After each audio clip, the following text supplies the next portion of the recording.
This week on the Capitol Report, legislative leaders work on a possible bipartisan budget agreement without the governor. Governor Malloy prepares to release a new budget plan of his own.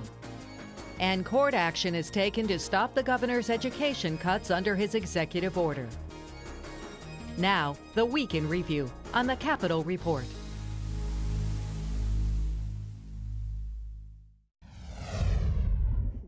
We are definitely making progress. This week marked the latest chapter in the lingering state budget impasse, with legislative leaders working together to reach a bipartisan agreement without the governor's involvement. Really, the progress we made over the past couple of days, at this time, I don't see a way where we don't come to an agreement. I mean, that's how much progress has been made.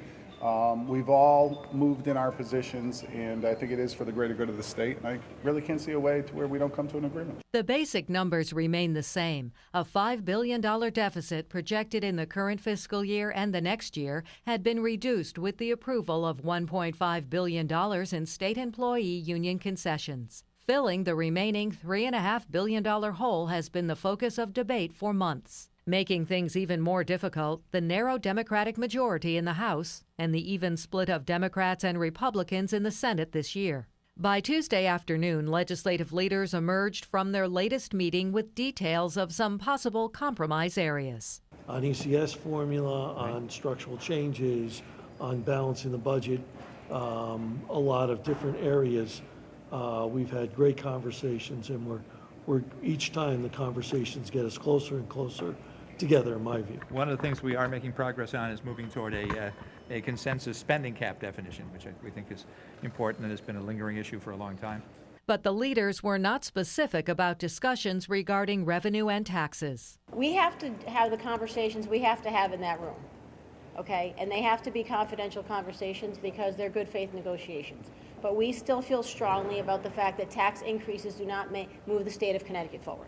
We have to form a budget that moves Connecticut forward, funds the things that we think are important: education, economic development, put into place some things that will allow the municipalities to save money, and whatever that bottom line is, we need to come up with the revenues to fund that. Look, you got to look at this, you got to look at, are there other revenue factors in there more than what was in Senate B?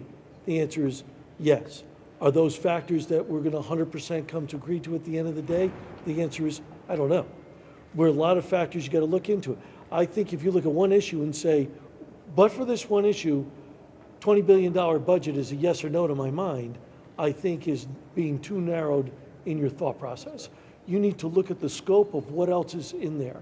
And if we feel that we can move Connecticut forward and we have to deal to get that consequences for generations to come, then we have to value whether that price is worth it. Since July 1st, the state has been without a budget in place. Over the weeks and now months that have passed, the governor has been left running the state by executive order using limited resources. 15 weeks later, there is still no budget, and Connecticut is the only state in the country without one in place. In an effort to prevent the governor's drastic municipal funding cuts from taking effect in October, the legislature convened in special session to vote on a budget in September. But unexpectedly, the budget that passed was the one introduced by the Republicans and got the support necessary with some key Democratic votes. However, Governor Malloy vetoed it. That brought everyone back to square one and renewed efforts to get something passed by this Friday, after which each chamber loses a key vote due to the wedding of Republican Senator Art Linares to Democratic State Representative Caroline Simmons on Saturday. But coming to a bipartisan legislative agreement was still in the works on Tuesday.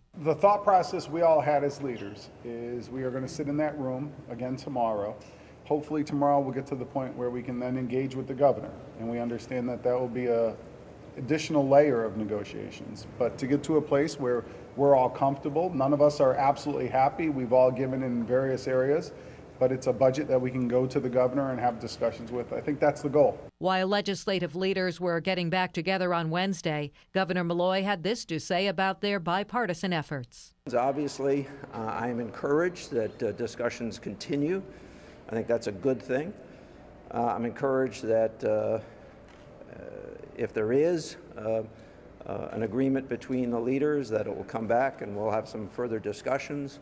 I will say that whatever is contained in that document has to be free of gimmicks and games and pension steals and the like, and I would expect that since we've made that known all along.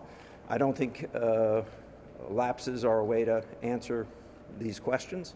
If there are going to be cuts, they should be real cuts. And he says he has a new budget proposal in the works as well. I have put out 4 budgets, including the compromise budget I reached with Democrats.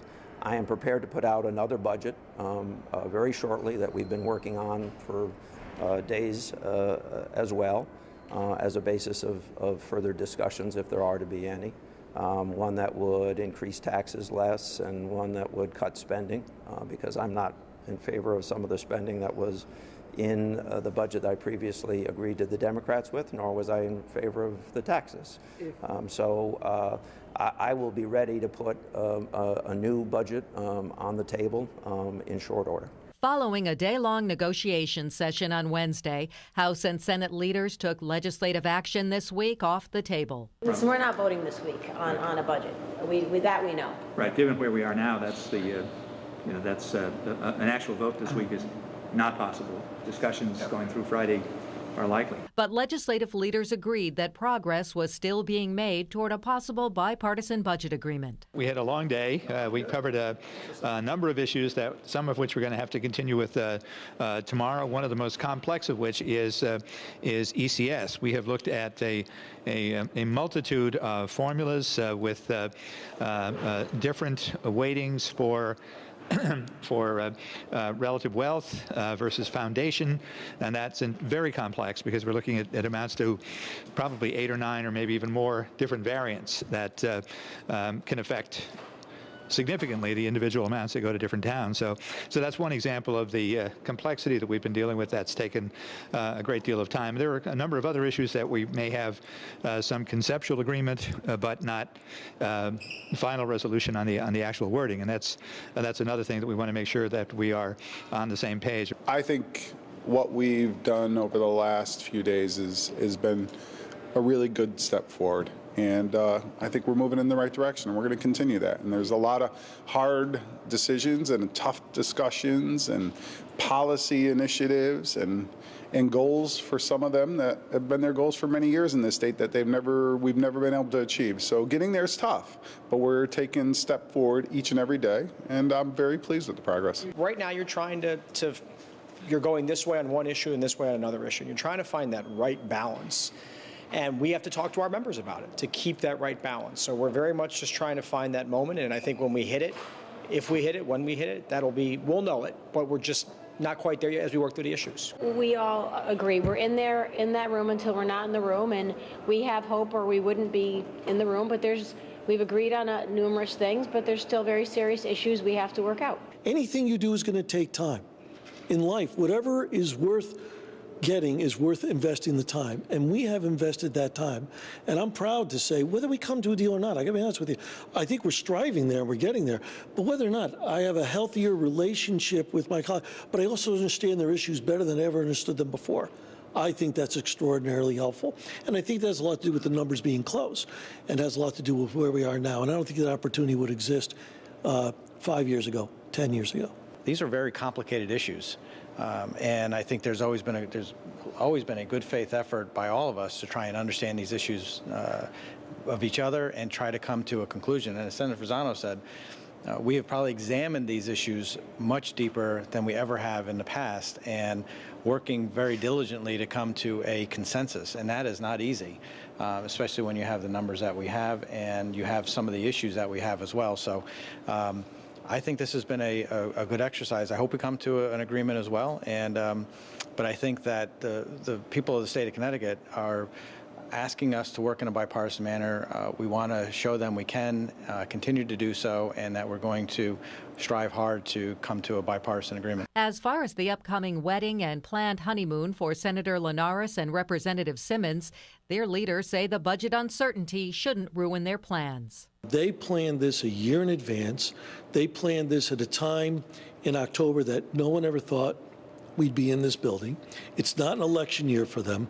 They picked the safest time when they looked at it a year and a half ago. And the way you have to do weddings now, you have to plan 12 to 18 months in advance. That's just the way life is. And I would never expect them to give up their honeymoon to be at the Capitol. It's a personal view that I would have, and I would tell them, look, if you're getting married, the big event, you're going to have a honeymoon, you go on your honeymoon, we'll work it out at the Capitol. If we have a bipartisan agreement, we don't need anybody. We'll work it out among ourselves. And if we don't, Senator Looney and I will work our numbers out at the Senate so it does not have an effect, because we recognize life is life, and it's more important than what happens day to day sometimes at this building. And I wholeheartedly agree with Senator Fasano, and I would advise Representative Simmons the same thing. Go on your honeymoon. It's a once in a lifetime event, and I'm sorry that they're having this pressure put on them. It was back to the negotiating table on Thursday, with further progress being made, but still no bipartisan agreement to bring to Governor Malloy. Today, we got through more and more information. I think we are getting closer and closer. We had more ECS runs of where we're going to be. We're looking at those ECS runs in a little more detail, but we covered a lot of ground again today. We are definitely headed in an absolute right direction.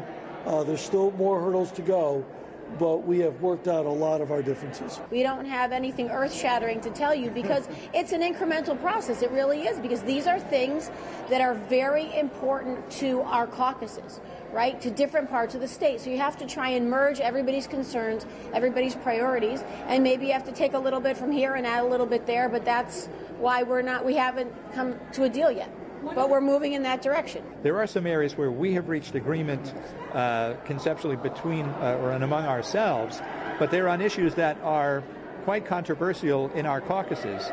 And we have to, frankly, take it back to our caucuses to find out where people are before we can go too far out in front and discuss it publicly. So we're hopeful because we have an agreement among ourselves, but among ourselves we're not the majority of our caucuses, and we have to take their temperature and in some cases try to work hard to sell that in our caucuses. So we can't jump out in front, in effect, and announce it before it's been presented to our caucuses. As for the time frame for possible legislative action, it's still fluid. I think the correspondence that went out today from both Marty and I will be going out to our members to hold the week of the 23rd, and we're hopeful we can get in at some point. But this latest report from the leaders was not what the governor wanted to hear.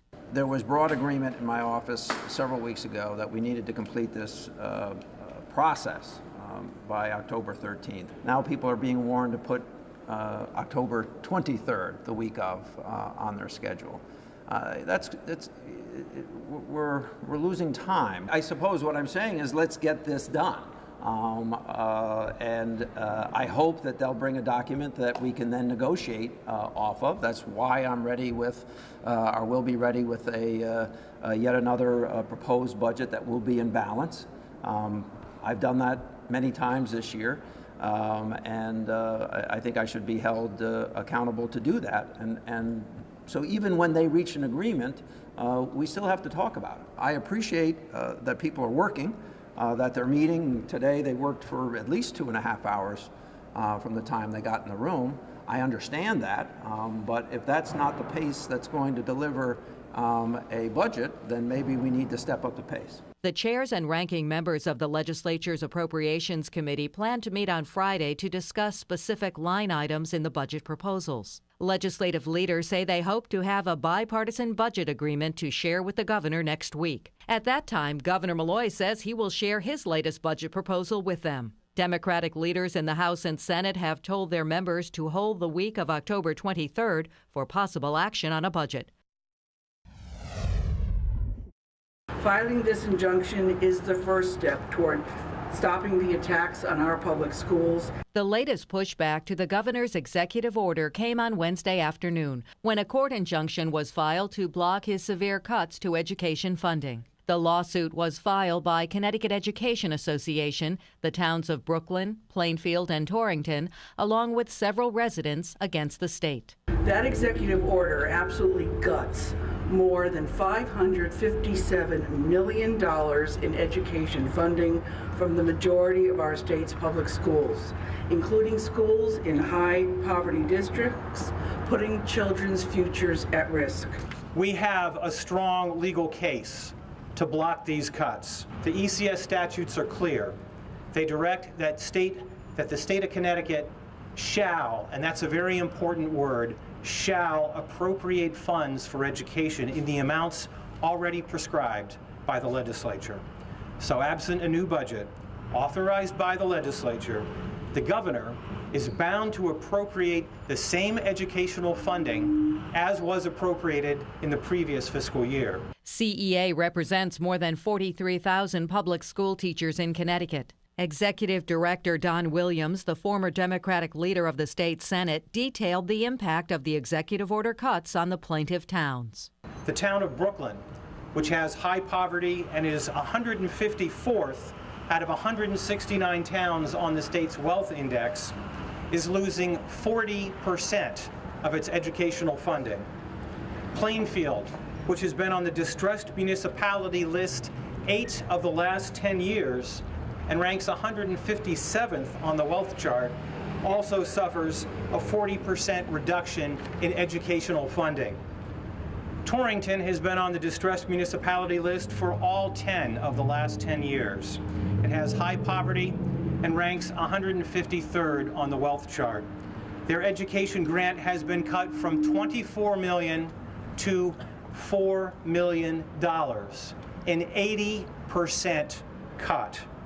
Torrington's mayor, Eleanor Carbone, says the town could close the high school, close the middle school, and slash town services, and still not equal the destructive cuts to education funding. Governor Malloy's reaction to the injunction was this. First of all, I think CEA is acting in a premature basis since under normal circumstances, those checks don't go out until the end of October. They'd be hard-pressed to say that they have standing any time before the check would otherwise go out. But Williams countered. The checks are going out. I don't know if the governor said they're not going out, but the money has been transferred to Torrington, to Plainfield, and to Brooklyn, the 3 plaintiff towns, and they've all been cut severely. So this is absolutely ripe. The harm is here, it is happening, and these towns are having to deal with drastic cuts to their municipal services, but especially to their schools. The plaintiffs in this case will have a preliminary meeting with the judge on November 6th, with a hearing scheduled to follow. On Wednesday, the Board of Regents for Higher Education's Finance Committee considered 2 separate proposals concerning in-state tuition affecting institutions within the state university and community college system. We have 2 action items today. The first one deals with Western Connecticut State University and their expansion of their pilot program, extending in-state tuition to other areas of the New York, New Jersey area. They have unfortunately been seeing some enrollment declines, 15% since 2011, and have taken the initiative to address that in what I would call some creative ways. So we did have a pilot approved in the fall, beginning the fall of 2017, which allowed students in the neighboring counties to enroll at in-state rates. The first semester is this current fall. It's really proven a very successful pilot.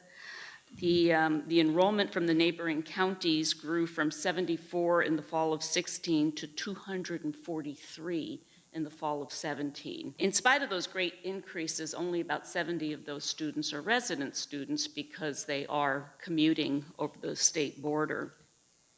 But based on the success of that pilot, we're asking the board to consider expanding it. In spite of the great increases that they've seen in these neighboring county enrollments, the Connecticut state student enrollment has continued to drop, so they're approximately flat year on year for the first semester. Within a 60-mile radius of campus, it covers quite a bit of New York and New Jersey. Further, if you go 60 miles out, they're more likely to be resident students, and we benefit from filling empty beds in the dormitories. Western is expecting that this will cost about $1.5 million in the first year because of the grandfathering of students who are already New Jersey and New York residents, but that would be offset, of course, by the new students that are coming in. They estimate that 87 students would provide a break even, given the dormitory fees also collected. And they're expecting about 50 in the first year, hope to exceed that, but that's the goal. So this is less than a 2-year payback if it works as intended. The plan here is when these kids come over from New York, we want them to get good internships in Connecticut. Hopefully there's some romance and they meet their spouses at WestConn and they stay here as Connecticut tax-paying citizens. Either that or we're going to have a wide gap in WestConn because of the decline. So this is seen, as I said, not only as educationally, but socio and economic, and everybody sees that. This is the continuation, I think, of some entrepreneurial thinking around how do we get more students to come to our institutions in Connecticut. And we started with the pilot at Western and the pilot at Asnuntuck, and we've seen dramatic increases in enrollment there in terms of the border towns. The issue becomes not only getting bodies in the seats, but as state support continues to decline, and we see even in all of the versions of a budget that's being discussed, significant reductions to the appropriations our institutions will receive. If we're not able to, in some way, make up for that revenue, then Connecticut students are at risk of losing their services. I'm a simple guy. Our pool of eligible students is shrinking. We need to cast the net a little bit wider, and I really support this kind of initiative. But there's a student sitting in her chair at the kitchen table somewhere. How are they what's gonna make them decide to go or not go here?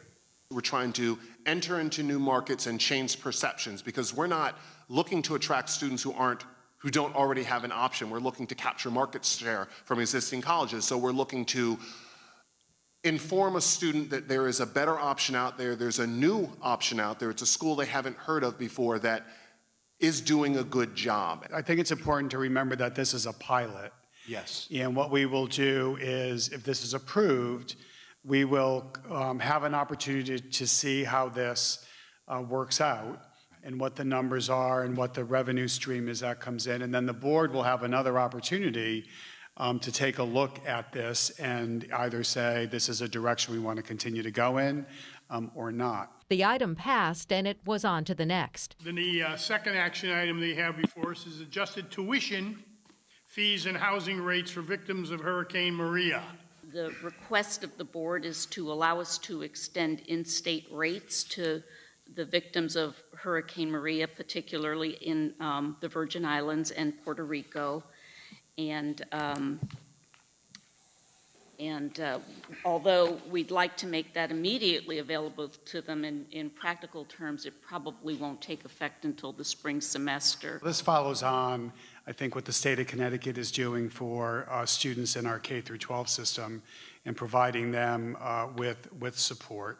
I also want to acknowledge President Toro for also bringing this forward. As you know, or may not know, President Toro has relatives, and her mother was in Puerto Rico until recently. We have been in touch through our presidents with the presidents of the University of Puerto Rico and the University of the American Virgin Islands. We want to provide an opportunity for a very limited time to a very limited number of students to come to Connecticut while their institutions are being repaired. We think this is the right thing to do. We're not sure how many students will take advantage of it. Many students may want to stay on their island and be with their families, and some may want to come and at least continue their education. But we thought it was the right thing to do to extend this kind of humanitarian effort to our American citizens on the island. I do think for many of us what is important are the gestures that are being brought forward to try to be sensitive and responsive and extend the hand. And so I think that this is truly in keeping with our role as public servants, with our role of advancing education to those that are in greatest need. Thoughts that through my mind, a lot of them, are these students qualified? I suggest they are more proficient in English than I am, and they will be extremely motivated and desirous of taking advantage of this exceptional opportunity. Should it be time limited, or is this going to be open-ended? How about costs? Well, I think the barn's on fire, and I think it's time to act now and not wait for any detailed, what's this going to cost us? I think we need to move now. These students need to move or they're going to lose out. They may say, oh, geez, I dropped out. Well, they won't come back. I think it's a magnificent gesture. Maybe there would be some way to get some community housing offers. I belong to the Rotary, and the Rotary has exchange students that will go from another country and live here for the whole academic year and live with a family, and that kind of takes the edge off that. Maybe there'd be some private support efforts, but the summary, it's a magnificent gesture, and I think we should move on it. Assuming that this is approved, we intend to work very closely with our not-for-profit community partners to figure out some of the other opportunities, housing and other expenses that might need to happen. So thank you for raising those issues. The Board of Regents Finance Committee also voted to approve this item. Both in-state tuition proposals now go before the full Board of Regents for Higher Education for final approval next week. Good morning, everybody. Lieutenant Governor Nancy Wyman convened a meeting of the state's health care cabinet on Tuesday. Of top concern, what's happening on the federal level with health care reform and how that will impact Connecticut's health insurance exchange, Access Health CT, which is preparing for open enrollment to begin for 2018. There are a number of things that are ongoing, and what I would remind everyone is that right now we are locked and loaded regardless of what occurs down in Washington, D.C. Our plan designs, our rates, everything have been set for 2018. And so all our organization is working diligently to be ready for open enrollment to begin on November 1st. And we'll go into the middle of December. There's not a shortage of people that are sending me the things that are occurring in Washington in case I miss them. And so we are actively working for that. Next, on Wednesday, Thursday, Friday, there's about 12 states that are getting together to discuss a myriad of things. And so this is a topic for the first 2.5 hours to talk about policy changes that are coming out of Washington, D.C. I understand that the feds have cut back on the funding available for marketing and information and public information about open enrollment. And I'm just wondering if you have concerns about that. Are you planning kind of some media activity or other activity so that people will know when the open enrollment is? The short answer to your question, Ann, is yes. The federal government has made a cutback in marketing as well as at a national level navigator support. While neither of those scenarios impact Connecticut per se, my concern is during open enrollment, there is carryover in the news media, and so television. You saw last year during basketball games, you saw on TBS, on the national stations, you saw advertising for open enrollment. That carries over into Connecticut because there's still a market share for all of those stations locally, and so by having a reduction of that, it'll make it that much more difficult for Access Health to continue to get our messaging out. We have reallocated some additional resources for further marketing and advertising as well. So we are trying to pivot as things move around so that we can try to make sure that we're reaching as many people as possible in this shortened time frame. For more information about open enrollment for health insurance coverage in 2018, go to accesshealthct.com.